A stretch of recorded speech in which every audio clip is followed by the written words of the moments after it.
안녕하십니까, 이진우입니다. 지난 4월에 지하주차장 천정이 갑자기 무너져 내렸던 검단 아파트에 인증을 안 받은 재사용 골재가 사용됐던 것 같다는 조사 결과가 나왔습니다. 문제는 이런 미인증 골재를 사용한 곳이 전국에 더 있을 수도 있다는 겁니다. 우리나라 기업들이 1년 안에 갚아야 하는 단기 차입금을 요즘 크게 늘렸습니다. 단기 차입금이 늘어난다는 건 급전을 빌려서 운영자금을 융통하는 기업들이 많다는 얘기이기도 해서 주목됩니다. 미국 정부가 중국을 겨냥한 반도체 수출 통제 조치를 지금보다 더 강화하기로 했습니다. 이 조치로 미국 반도체 기업들의 주가는 어제 큰 폭으로 떨어졌습니다. 10월 18일 수요일 손에 잡히는 경제 바로 시작합니다. MBC의 양효걸 기자, 손에 잡히는 경제 박세훈 작가, 그리고 서은영 경제뉴스 큐레이터, 이렇게 세 분과 함께합니다. 어서 오십시오. 네, 안녕하세요. LH가 지은 아파트 이야기, 철근이 제대로 시공돼 있지 않아서 문제가 됐다는 것까지는 우리는 들었는데, 네. 철근이 부족한 것 말고도, 네. 이른바 이제 뼈도 안 좋지만 네, 맞습니다. 살로 쓰이는 골재도 맞습니다. 이게 문제가 있었다는 조사 결과가 나왔습니까? 네, 이 한창 짓던 중에 주차장 천장이 무너졌던 인천 검단 신도시 LH 아파트가 이번 국정감사에서도 굉장히 뜨거운 이슈로 떠올랐습니다. 이 철근이 제대로 보강되지 않았던 것도 문제였는데 콘크리트 강도도 떨어졌던 걸로 나타났죠. 그런데 그러면 왜 강도가 떨어졌나 살펴봤더니 골재가 문제였습니다. 이 골재가 이 시멘트에 섞는 자갈이나 모래를 말하는데요. 시멘트에 골재를 섞고 물을 부어서 굳히면 이제 콘크리트 시공이 되는 거죠. 그렇죠. 근데 이제 골재가 불량 골재가 들어가면서 콘크리트 강도가 떨어졌다는 그런 설명입니다. 아까 말씀하신 것처럼 뼈도 약하고 근육까지 약한 그런, 그러니까 약간 약골 아파트였다, 이런 이제 결과가 나온 겁니다. 시멘트에 섞는 자갈모래. 네. 그게 골재라면서요? 맞습니다. 아니, 자갈모래가 불량일 게 뭡니까? 그게 뭐 상하는 것도 아니고 맞습니다. 깨지는 것도 아닐 거고. 네, 이 골재를 조금 설명을 좀 드리면 자갈이나 모래인데 주로 산에 있는 돌을 깨서 자갈을 만들거나 아니면 바다에서 모래를 퍼오는데요. 이게 자연에서 채취하는 거고요. 아니면 우리가 건물을 부수면 거기에서 콘크리트 폐기물이 나오는데 이 폐 콘크리트를 또 잘게 부수고 가공해서 그 중에서 자갈이나 모래만 다시 발라내서 쓰기도 합니다. 시멘트 떨어내고. 네, 이걸 이제 순환 골재라고 이야기하는데 쉽게 말해서 이제 재활용 골재다, 이렇게 보시면 됩니다. 그런데 이번에 좀 충격적인 결과는 인천 검단 신도시 17개 주거동을 조사해 봤더니 3개 동이 안전성 평가에서 D등급이 나왔다는 이 소식이 전해졌거든요. D등급이면 30-40년 된 아파트에서 재건축 직전에 나오는 등급이고, 게다가 이제 주차장뿐 아니라 건물 이제 주거동 내벽에도 좀 쓰였다는 건데 아직 입주도 하기 전에 이미 재건축해야 되는 수준으로 강도가 떨어진 거고요. 그래서 이제 거기는 콘크리트 실을 이제 채취를 해보니까 순환 골재가 사용된 걸로 의심이 되고 대부분 입자가 울퉁불퉁하거나 뭐 나무 조각도 섞여 있고요. 더 자갈모래가 순수한 자갈모래가 아니라 붉은 벽돌 조각이 나오기도 하고, 아예 이 콘크리트에 직경 20mm 이상의 구멍이 뚫려 있는 곳도 있었다는 겁니다. 그러니까 한마디로 제대로 된 골재가 아닌 다른 폐기물이 시멘트랑 섞여 들어가면서 강도가 확 떨어졌다는 건 설명이거든요. 그래서 지난해 1월에 공사 도중 무너진 광주 화정 아이파크도 사실 레미콘에 불량 골재가 포함된 게 콘크리트 강도 저하의 원인 중에 하나로 또 꼽히기도 했습니다. 이건 누가 잘못한 건지 좀 따져봐야 되겠네요. 우리는 레미콘 시켜서 이제 부은 거밖에 없습니다. 그게 불량이었나 봅니다. 그럴 수도 있고. 근데 조금 전에 말씀해주신 그 재생 골재, 순환 골재, 아파트에 한번 지었던 거 다시 털어내서 쓰는. 그거는 안 쓰면 안 되는 건데 몰래 쓴 거예요? 아니면 쓰면 써도 되도록 허가는 나온 겁니까? 일단 순환 골재를 공사 현장에 쓸 수는 있습니다. 근데 사용하기 전에 반드시 이제 품질 기준에 따른 인증을 거쳐야 되거든요. 당연히 한번 썼던 자재를 깨서 재사용하는 것이기 때문에 이물질이 들어갔는지 시멘트 혼합물이 뭐 섞여 있는지를 검사를 해야 되는 겁니다. 그런데 인천 검단 아파트 주거동 내벽에는 이런 인증을 거치지 않은 미인증 순환골재가 사용된 걸로 드러났고요. 당연히 강도도 크게 떨어졌고요. 이 더 큰 문제는 이렇게 미인증 순환골재가 사용될 때까지 몰랐느냐? 이 자료를 다시 뒤져보니까 시공 당시 레미콘 점검 결과가 모두 적정이라고 처리가 됐다는 거거든요.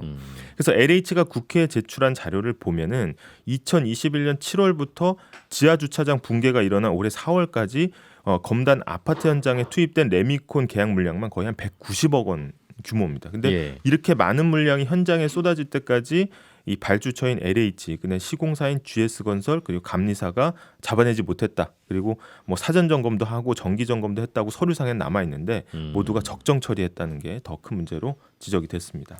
그러면 이건 그 뭐 시공 공법이 잘못돼서 주차장 천정이 무너진 이 아파트뿐만 아니라 네. 뭐 그 아파트 무너질 줄 알고 어차피 무너질 거니까 이상한 골재 씁시다 이러지 않았을 거 아니겠어요? 그건 아닙니다. 예. 이거 그럼 좀 불량 골재 쓰이는 게 보편적인 현상인가 혹시? 네. 그러면 다른 아파트들도 마찬가지가 아닌가 하는 생각도 들고요. 맞습니다. 이런 위험에 이제 노출이 돼 있는데 최근에 공사 현장에서도 이런 우려들이 나오고 있습니다. 그러니까 이 공사 현장만 이렇게 썼겠느냐라는 거고요. 이 순환골재가 최근에 특히 또 문제가 되는 거는 두 가지 원인으로 좀 나눠서 살펴볼 수가 있습니다. 일단 첫 번째로 아까 말씀드렸던 천연골재 공급이 굉장히 뚝 끊겼다는 거거든요. 자갈모래가 부족해요. 네, 그러니까 앞서 말씀드렸듯이 골재를 자연에서 채취하거나 아니면 이제 순환골재를 쓰거나 이렇게 해야 되는데 지난해 9월부터 인천 선갑도 해역의 바닷모래 채취 허가 기간이 끝났습니다. 근데 지자체가 이제 어민 반발 등을 이유로 해서 근처에 신규 채취 허가를 계속 미루고 있거든요. 이제 어족 자원이나 이제 이 보호 등을 이유로 해서 이제 엄격하게 제한하면서 이제 공급이 달리기 시작한 건데 그러다 보니까 가격도 뛰었고요. 이 천연골재가 귀해지니까 당연히 건설사들은 순환골재로 눈을 돌릴 수밖에 없었던 거고요. 그러면서 최근 몇 년 새 이 순환골재 사용이 확 늘었다라는 설명입니다. 근데 게다가 또 인천이 중요한 이유는 이제 수도권 물량을 또 책임지던 인천 바다의 골재가 이제 끊기면서 이런 현상이 더 심해졌다 이렇게 이야기들이 나오고 있습니다. 모래가 없어서 지금 이미 썼던 모래를 그 부숴서 털어서 쓰고 있다는 거네요. 우리가. 맞습니다. 그 바닷모래도 귀하다. 예전에는 아파트 급하게 짓느라고 바닷모래 쓰는 바람에 저 아파트 약해요. 그런 얘기를 하기도 했는데 심지어 모래는 강모래지 그렇게 강모래는 구경도 못하고 바닷모래도 없어서 결국은 이제 귀하다는 건 값이 비싸진다는 뜻이니까 그러다 보니 재활용 골재 쪽으로 수요가 좀 몰렸던 건가 보네요. 맞습니다. 그래서 이 두 번째로는 순환 골재 특성 때문인데 원래 시멘트에 골재를 섞으면 뭐 열 반응이 나오면서 강도가 올라간다고 합니다. 그래서 이 목재나 벽돌 조각이 섞이면은 이 열 반응이 제대로 나지 않아서 강도가 확 떨어지는 건데요. 이런 문제 때문에 그동안 순환 골재는 이 도로에 까는 아스팔트로 주로 쓰였습니다. 강도가 떨어져도 피해가 적도록. 네, 맞습니다. 근데 건물용으로는 거의 쓰이지가 않았는데 이제는 천연 골재 가격이 치솟고 비용 압박을 받은 건설사들이 이 도로에 까는 순환 골재 물량까지 이제 가져다 쓰기 시작했다는 거고요. 근데 만약에 이걸 이제 건물 올리는데 쓰려면 뭐 이물질 함유량이 뭐 1% 이하야 되고 흡수율 뭐 이렇게 조건이 까다롭습니다. 그래서 이런 기준을 통과해야 되는데 대부분 골재업체 규모가 영세하다 보니까 이런 이물질을 걸러내고 다지는 공정을 빼먹는 게 많다라는 게 이제 현장 목소리거든요. 한번 이제 불량 골재가 콘크리트에 섞이기 시작하면은 사실 이걸 다 부수지 않고는 이게 진짜 섞였는지는 알아내는 건 거의 불가능하다는 거고요. 앞으로가 더 문제인데 그러면은 불량 순환 골재 막기 위해서 품질 검사 더 강화해야 되는데 사실 이게 또 업체들한테 또 다 비용이거든요. 그래서 이 당연히 안전한 건물을 짓는 게 이제 최우선 과제가 돼야겠지만 지금 상황을 보면 정부가 3기 신도시 뭐 이렇게 주택 공급 늘린다고 선언한 마당에 이 건설 수요가 늘면 당연히 순환 골재 쪽으로 이제 손이 갈 수밖에 없는 거고 이 때문에 현장에서는 이제 골재 대란이 일어나는 거 아니냐 이런 걱정도 나오고 있습니다. 또 결국 또 공사비 증가, 또 분양가 상승으로 이어질 거다 이런 분석도 나오고 있습니다. 재건축 조합이 또 만들어져야 되겠네요 여기는. 아니 벌써 D등급 나왔다고 하니까 입주가 아직 안 됐는데. 와, 참. 서은영 큐레이터가 거신 소식. 기업들의 단기 차입금 규모가 사상 최대다 이런 소식인데 뭐 사상 최대라고 하는 건 우리나라가 GDP도 늘어나고 하니까 뭐 웬만하면 사상 최대일 수는 있겠습니다만.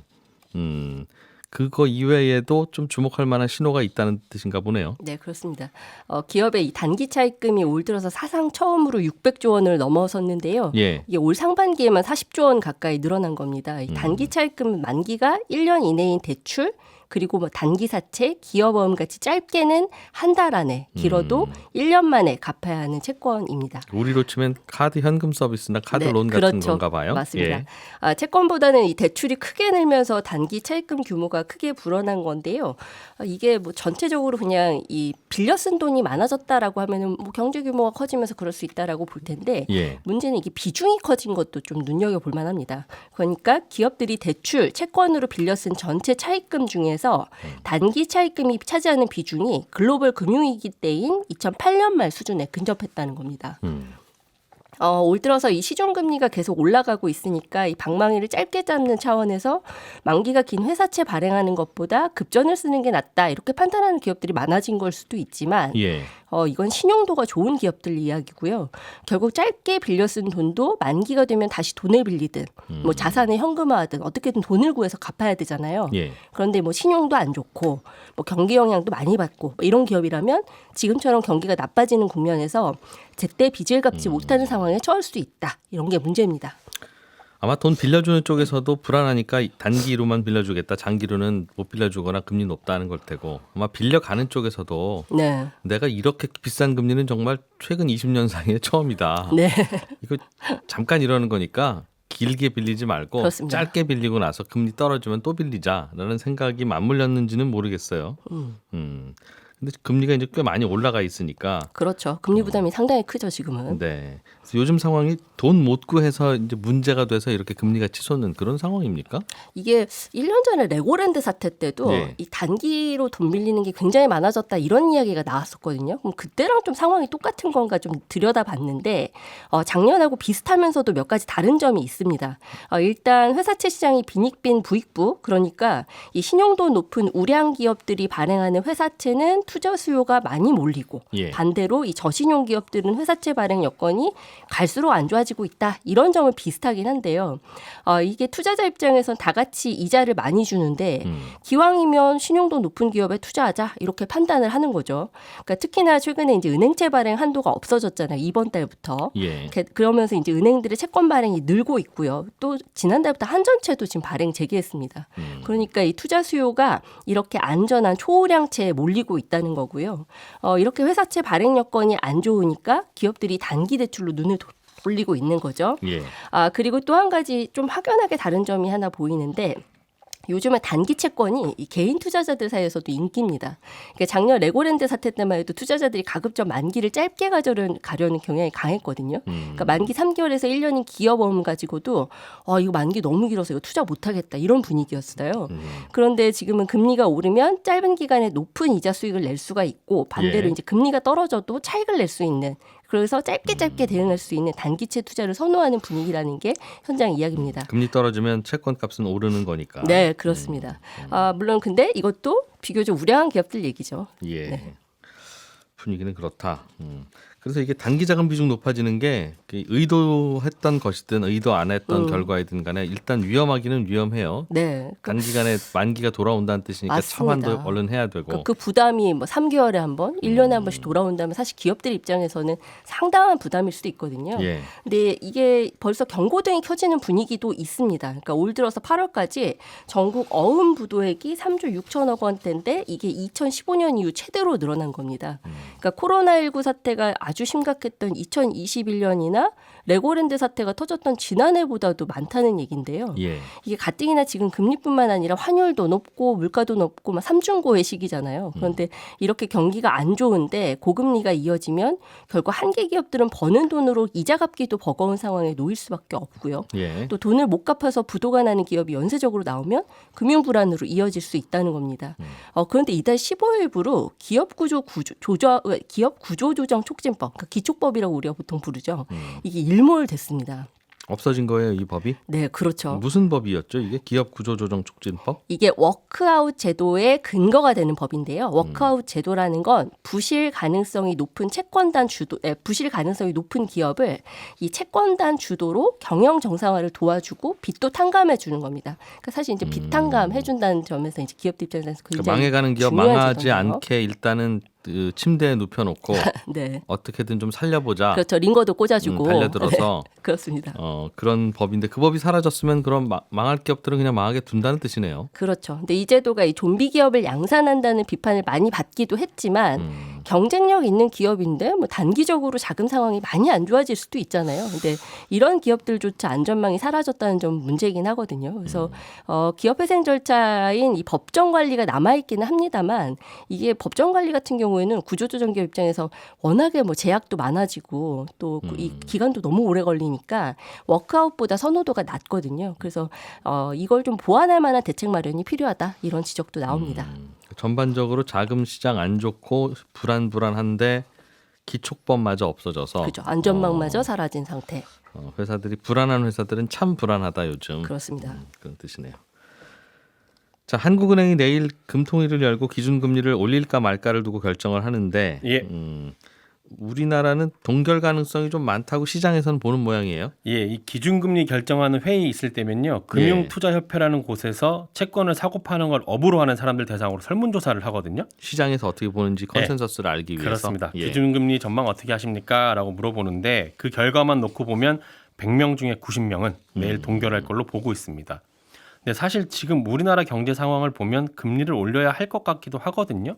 왜냐하면 지난달부터 다시 물가 상승폭이 커지고 있는 상황이고 물가에 가장 큰 영향을 주고는 국제유가가 요즘 다시 오르는 추세라서 국제유가 오르면 뭐 수입 물가를 끌어올리게 되고요. 그리고 기업들 생산 비용을 높이게 되니까 그게 또 물가를 자극하잖아요. 그러니 물가는 앞으로도 오를 가능성이 있는 거죠. 물가뿐만 아니라 한국과 미국의 기준금리 차이가 역대 최대로 지금 벌어진 것도 있고요. 최근에 다시 또 빠르게 늘고 있는 가계대출 문제도 있고 어느새 1,350원이 일상이 된 환율을 보면 한국은행이 내일 이번 달에 금리를 올리겠습니다 라고 해도 이상할 건 없습니다. 올릴 명분도 얼마든지 있습니다. 그러나 그럼에도 불구하고 100명 중 90명이 동결을 할 거라고 보는 이유는 여기서 이제 기준금리를 더 올렸을 때 빚 있는 사람들의 부담이 더 커진다. 기업들도 조금 전에 저희가 얘기 나눴듯이 돈 빌리는 부담이 너무 커진다는 거죠. 그리고 그렇게 되면 소비도 더 줄게 될 거라서 안 그래도 어려운 경기가 더 악화할 수 있기 때문에 그런 걸 고려해서 이번엔 올리지 않을 거다라고 보는 겁니다. 정리하면 기준금리를 올려야 하는 이유는 점점 더 쌓이고 있는 상황이긴 하지만 그래도 전체적인 경기를 생각해서 한국은행이 이번에는 기준금리를 올리지 않는 선택을 할 거다라는 전망이 더 우세하다는 겁니다. 좀 듣기는 좀 쉽지 불편한 얘기네요. 그러니까 약을 쓰기는 써야 되는데 우리나라가 지금 약 받아낼 체력이 없는 것 같아요. 그렇습니다. 그런 얘기라서 기초 체력이 많이 떨어진 상황이죠. 약 안 쓰셔도 되겠습니다. 이게 아니라 쓰기는 써야 되는데 약 넣었다가 이거 큰일 날 것 같아서 약을 못 씁니다. 이 얘기라서. 그렇습니다. 거참. 그렇군요. 미국 정부가 중국으로 가는 반도체 수출을 더 강하게 규제하기로 했다는 뉴스가 있네요. 작년 10월에 미국 정부가 미국에서 반도체 파는 회사들한테 중국한테는 고성능 반도체를 팔지 말아라라고 규제를 했거든요. 그런데 미국 기업들 입장에서는 중국이 주요 수출국이에요. 근데 중국한테 반도체를 못 팔면 바로 수익에 타격을 입잖아요. 그래서 만들어낸 일종의 우회 전략이 미국 정부가 규제를 하는 것보다 살짝 성능은 떨어지지만 미국 정부 규제에는 걸리지 않는 약간의 저성능, 중성능 반도체를 만들어서 그걸 지난 1년간 중국에 팔고 있었거든요. 미국 반도체 회사들이? 그렇습니다. 그리고 중국으로 직접 가는 걸 막았더니 중국 기업의 외국 자회사들 있죠. 외국에 나와 있는. 거기다 반도체를 판 거예요. 그럼 외국 자회사는 그걸 산 다음에 중국으로 보내는 거죠. 아니면 또 다른 제3국으로 우회하는 방식도 사용이 되고 있었는데 그러니까 반도체를 이른바 당근했다는 뜻이네요. 네. 아무튼 그 빈틈도 이제는 다 막겠다라는 발표를 미국 정부가 어젯밤에 한 겁니다. 그러면서 이제 미국 반도체 기업들의 주가가 떨어지게 된 건데 물론 어느 날 갑자기 미국 정부가 이런 조치를 하겠다고 발표한 건 아니고 그동안 계속 좀 정보를 흘리긴 했습니다만 그래도 이 조치에 대해서 이제 중국 정부가 앞으로 그럼 어떻게 대응을 할 것인가 하는 게 이제 관심이 됐습니다. 좀 더 들여다보겠다. 근데 이게 정말 제3국으로 갔다가 예를 들면 헝가리에 있는 냉장고 공장에서 반도체를 잔뜩 샀다가 이 중국에서 이거 그냥 팔라고 하는데 비싸게? 그럼 그냥 뭐 팔고 그러면 또 들여오면 되잖아. 그렇습니다. 라고 할 수도 있는 거라서 그렇다고 수요자들한테 다 이거 왜 쓰냐고 조사하기도 좀 쉽지 않을 거고. 그렇죠. 아무튼 미국은 그렇게 해서 한 단계 더 공세를 높였다는 뜻이군요. 그렇습니다. 단호한 의지를 보여준 그런 느낌입니다. 서울 지하철이 다음 달부터 파업에 들어갈 거라는 뉴스도 있네요. 1호선부터 8호선까지 운영을 하고 있는 곳이 서울교통공사이고요. 서울교통공사 노조가 파업 찬반 투표를 했는데 파업을 하는 쪽으로 어제 결론이 났습니다. 공사랑 노조 양측의 핵심 쟁점은 인력 감축 문제거든요. 사측은 지금 재정 악화가 계속되고 있으니까 이걸 해결하려면 구조조정이 불가피하다. 그러니 인력을 줄여야 한다라는 거고요. 노조 측은 근데 또 일방적인 인력 감축안은 받아들일 수 없는 입장이다라고 해서 양측이 그동안 여러 번 만나서 협의를 했었는데 결국은 간격을 좁히지 못했습니다. 다만 그렇다고 당장 지금 파업에 들어가는 건 아니고요. 다음 달로 예정만 되어 있는데 그 사이에 사측하고 물밑 협상은 여러 번 하긴 할 겁니다. 그 결과에 따라서 다음 달에 파업 진짜로 들어가느냐 안 들어가느냐 다시 한번 결정이 나긴 할 겁니다. 인력 구조 조정을 좀 해야 된다는 거 쪽이 가보네요. 그렇습니다. 사측에서는. 대략 전체 정원의 한 12% 정도는 줄여야 한다라는 게 사측의 입장입니다. 이게 뭐 줄여야 되는 건지 아니면 그거야 뭐 현장 상황에 따라 다르겠습니다만 이렇게 저렇게 우리 사회에 이제 뭔가 군살 낭비 요인 뭐 이렇게 지적되어 있는 걸 이거 좀 이런 거 바꿔야 여기서 투입되는 리소스들이 다른 쪽으로 돌아가서 다른 쪽에서 뭔가 경기도 살아나고 뭐 그럴 텐데. 그렇죠. 그런 게 되는 게 이제 굉장히 어렵다는 거죠. 네. 한국은행 총재도 얘기 있을 때마다 우리 보고 자꾸 금리 내려서 경기 살리라고 하지 말고 사회가 구조 조정을 해야지 언제까지 금리만 내려서 재정만 풀어서 할 겁니까? 근데 그게 이제 뭐 하나 그럼 할 때마다 이렇게 이제 충돌도 있고 저항도 있고 또 저항하는 분들 입장도 이해는 되고 이러니까 항상 문제가 벌어지는 것 같아요. 그렇습니다. 서울 지하철도 그렇고 경기도 버스 노조 여기도 파업에 들어가는군요. 28일부터면 얼마 안 남았네요. 26일부터 들어갈 예정인데요. 경기도 51개 버스 업체 노조가 소속된 곳이 있습니다. 얼마 전에 파업 찬반 투표를 했고요. 투표 결과 파업에 들어가기로 했는데 20일하고 25일 두 차례 또 조정이 좀 남아 있거든요. 만약 이 두 차례 조정이 결렬되면 26일부터 파업에 들어가게 되는 겁니다. 여기는. 근데 경기도 버스 파업의 가장 큰 쟁점은 준공영제 도입이에요. 작년에도 경기도 버스 노조가 파업을 하려고 했었거든요. 근데 당시에 경기도 측에서 파업하지 마시고요. 저희가 준공영제를 2025년부터 실시해서 다른 수도권 지역하고 임금 격차 문제를 해소를 좀 해보겠습니다. 서울은 지금 준공영제를 하고 있는데 그렇습니다. 경기도 버스는 안 하는 모양이군요. 그렇습니다. 일부는 돼 있고 일부는 또 안 돼 있습니다. 준공영제를 하면 아무래도 버스 기사들 그 처우가 나아지죠. 그걸 요구하고 있었습니다. 그래서 이렇게 문제를 해소하겠다고 하니까 그럼 알겠습니다라고 그 조건을 받아들이면서 파업을 철회를 했었거든요. 그런데 올해 들어서 경기도가 세수가 좀 부족하다라는 이유를 들어서 준공영제를 2025년이 아니라 2027년으로 미루기로 했습니다. 그러면서 이제 노조의 반발이 거세진 거고요. 파업이 이제 만약에 26일부터 시작하게 되면 경기도 내 전체 노선버스가 예를 들어 100대라고 하면 그중에 한 90여 대 정도는 운행이 중단될 그런 전망입니다. 준공영제를 하면 버스 기사들 처우가 좋아지기는 하는 건데 어찌 보면 이제 시장 가격보다 인건비를 더 준다는 거잖아요. 그렇습니다. 정부나 지자체가 예산으로. 그러니까 이게 그럼 맞는 거냐? 그러니까 뭐 처우가 좋아지면 다 좋은데 그렇게 따지면 그 예산 다 다른 분들 급여 소득 올려주는데도 써야 되는 문제라서. 그렇죠. 이제 예산이 허락되는 지자체는 그거 하고 안 되는 데는 아직 못 하고. 그렇습니다. 그러다 보니 또 뭐 형평성 문제를 또 제기할 수도 있겠네요. 자, 여기까지 듣겠습니다. 서은영 큐레이터, 박세훈 작가, 양효걸 기자 이렇게 세 분과 함께했습니다. 저희는 내일 아침 8시 30분에 다시 돌아오겠습니다. 이진우였습니다. 고맙습니다.